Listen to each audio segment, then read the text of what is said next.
Now that you're kind of used to drawing with AutoCAD, you've learned some of the basic tools and you're familiar with the interactions, you may want to start adding some fills and textures to your drawing. To do this, you're going to use a hatch. So a hatch is just a fill, it's a texture or a solid, it can also be a gradient, that goes inside of a boundary. So to do this, we're going to launch the hatch command, and you'll see that the ribbon changes at the top. If I just sort of click on these boundaries, I will apply a hatch to that boundary. And then I can change between all of the different types of textures and pick the one that I want.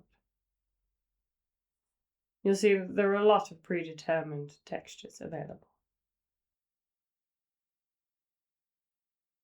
I can also change the angle and I can change the scale.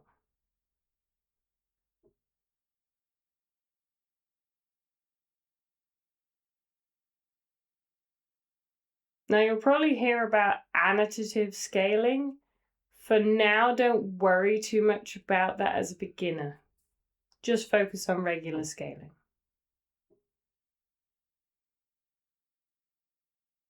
Note that if I select a boundary, I can also avoid some of the holes and the cutouts when I create that hatch, as I'm doing in the cheese. And I can even do things like change the transparency.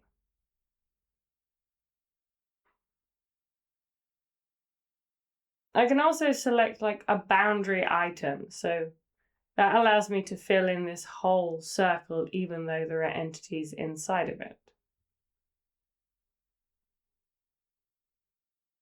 And additionally, I can select multiple items and create a single hatch to go inside it.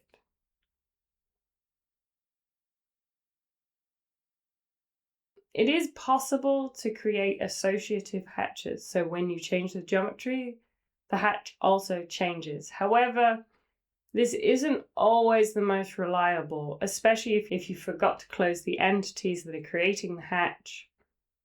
It's better to make sure that your geometry is correct and then add the hatches to avoid any kind of problems in the future. It's also best to avoid having really tiny scale hatches. Just use a solid fill instead. If you like what I do, please like and subscribe.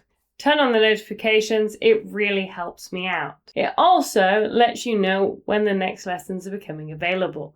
Additional resources are available, including PDFs, DWG files, reference documentation, and exclusive videos. Please see the link in the description. Thank you so much for watching, and I look forward to seeing you in the next video.